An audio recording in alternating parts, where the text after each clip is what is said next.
मंच पे उपस्थित कांग्रेस पार्टी के राष्ट्रीय अध्यक्ष, युवाओं की धड़कन आदरणीय राहुल गांधी जी, कांग्रेस के सभी वरिष्ठ नेतागण, पदाधिकारीगण, हमारे महागठबंधन के साथी आदरणीय मांझी जी, आदरणीय शरद यादव जी, मुकेश साहनी जी, जितने भी यहां नौजवान हमारे भाई हैं, मीडिया के बंधु, सब लोगों का सबसे पहले मैं आप लोगों को धन्यवाद देता हूं और स्वागत करने का काम करता हूं। और मैं आदरणीय राहुल गांधी जी का भी बिहार की पावन धरती पर दिल से स्वागत करने का काम करता हूं। पिछले बार हम लोगों ने महागठबंधन की रैली की थी। हम लोग सब लोग चाहते थे कि उस रैली में राहुल गांधी जी शामिल होकर के हम लोगों का हौसला बुलंद करने का काम करें, लेकिन इनके विदेश दौरे में जो इन्होंने मीटिंग विदेश में थी, उस चलते ये पहले ही कार्यक्रम बन गया था, उस वजह से हमारे बीच नहीं आ पाए।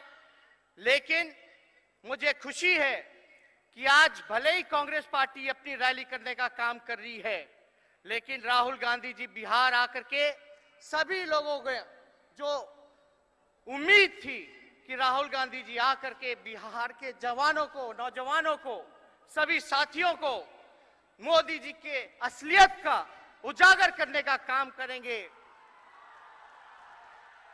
हम लोग तो बिहार में रहते हैं, मोदी जी से ज्यादा हम तो नीतीश चाचा जी पे ध्यान देते हैं,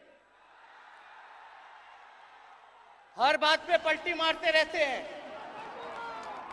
अभी लोग कहते हैं कि महागठबंधन बनाया है, महागठबंधन बनाया है, अलग अलग पार्टी है। हमने उनको जवाब दिया, अलग अलग पार्टी भले ही है, हमारी अनेकता में ही ये एकता है, इसलिए हम लोगों ने महागठबंधन बनाने का काम किया। अलग अलग रंग के लोग हैं और जिस प्रकार देश को मोदी जी ने बर्बाद करने का काम किया है, फाड़ देने का काम किया है, मान लो ये कुर्ता अगर फट जाए तो हम तो सुई का काम करने का काम कर रहे हैं, अलग अलग रंग से, अलग अलग धागे से उस कुर्ते को सिलने का काम कर रहे हैं, देश को जोड़ने का काम कर रहे हैं। 2014 में मोदी जी ने तो गंजों को भी कंघा बेचने का काम कर दिया था, जिसका सर पे बाल नहीं था उसको भी कंघी बेच दिया था।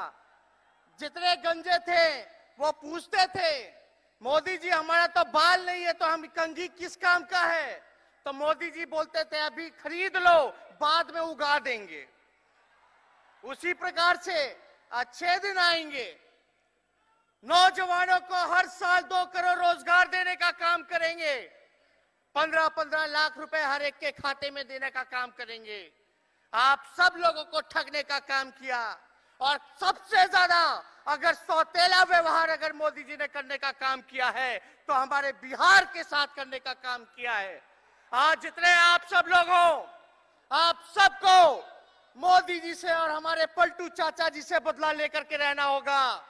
इन लोगों ने बिहार की बोली लगाने का काम किया था। मोदी जी ने आरा की जनसभा में बोला था कि नहीं बोला था, 70,000 करोड़ दूं, 80,000 करोड़ दूं कि 90,000 करोड़ दूं?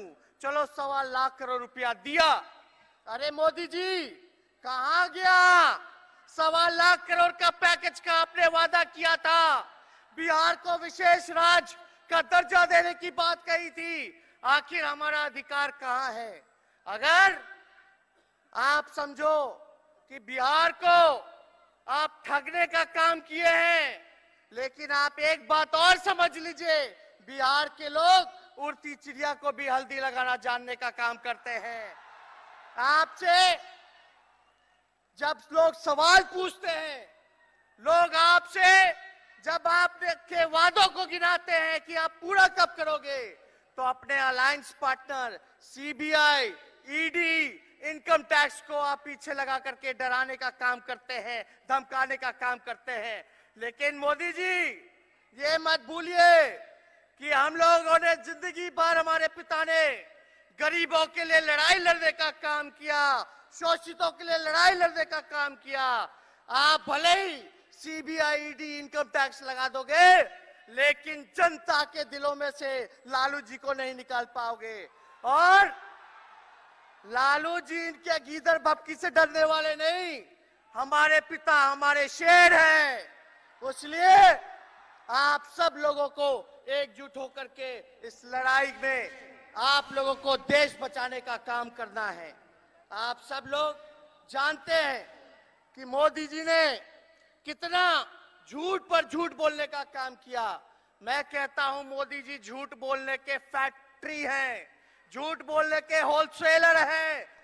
और आरएसएस जो है वो उनका, जो आप क्या कहते हैं, आरएसएस जो है उनका रिटेलर है। इसलिए इनके जुमलों से आप लोग बचने का काम कीजिए। हम लोग सब लोग, आज सब लोग, राहुल गांधी जी, हमसे जब सवाल पूछा जाता है कि आप राहुल गांधी जी में आप काबिलियत देखते हैं कि नहीं देखते हैं प्रधानमंत्री के लिए, तो हम लोग सब लोग बोलते हैं कि राहुल गांधी जी में कोई कमी नहीं, राहुल गांधी जी में योग्यता है प्रधानमंत्री बनने की। लेकिन कांग्रेस पार्टी सबसे बड़ी पार्टी है, सबसे बड़ी पार्टी है, और कांग्रेस की और आपकी सबसे ज्यादा जिम्मेदारी है कि और अपने सहयोगियों को किस प्रकार से जोड़ने का काम कीजिएगा, किस प्रकार से साथ लेकर के चलने का आप काम कीजिएगा। इसलिए आपको बहुत आगे जो है देश के लिए आपको सेवा करने का काम करना है। और हमारा बिहार जो है वो पिछड़ा राज है, लोग बीमारू राज कहते हैं। अगर आप प्रधानमंत्री बने तो हमारे बिहार पे विशेष ध्यान कर करके आप लोगों को, नौजवानों को, किसानों को, मजदूरों को जो उनका अधिकार बनता है वो आप दिलाने का काम कीजिए। बीजेपी के लोग संविधान को खत्म करना चाहते हैं। बाबा साहब गोवलकर जो उनके गुरु हैं, बंच ऑफ थॉट्स को लागू करना चाहते हैं। आप लोग सब लोग अगर देश को बचाना है, अपने संविधान को बचाना है, तो आप सब लोगों को मिलकर के भाजपा को भगाने का काम करना है। इसलिए ज्यादा कुछ हम नहीं कहेंगे, राहुल गांधी जी को भी बोलना है और भी हमारे वक्ता है, लेकिन हम इतना जरूर कहेंगे कि आप सब लोग एकजुट होइए और इनके जुमलों में आप लोग फंसने का काम नहीं कीजिएगा। आखिर जब इनसे काम और वादे पूरे नहीं होते हैं तो फिर से ये लोग जो है दंगा फसाद करने का काम करते हैं। आप सब लोग सचेत रहिएगा, सावधानी बरतने का काम कीजिएगा। ये किसी के बाप का देश नहीं है जो हम लोगों को पाकिस्तान भेजने का काम करे। गिरिराज सिंह हर बात पे पाकिस्तान भेजने का काम करते हैं। इसलिए आप सब लोग सचेत रहिए। एक चुटकुला चलता है, राम जी और सीता मैया स्वर्ग में बैठे थे। राम जी को हिचकी आती है, सीता मैया पूछती है क्या हुआ प्रभु? राम जी कहते हैं कि लगता है चुनाव पास में है, बीजेपी याद कर रही है। इसलिए आप लोग सावधानी बरतने का काम कीजिएगा। दंगा फसाद और अगर सांप्रदायिकता, अगर सांप्रदायिक शक्ति अगर मजबूत होती है तो आप लोग उनको तोड़ने का काम कीजिएगा। ज्यादा कुछ ना कह करके हम लोग बिहार का आगे हम लोग यात्रा करने का काम कर रहे हैं और उस यात्रा का नाम है बेरोजगारी हटाओ, आरक्षण बढ़ाओ।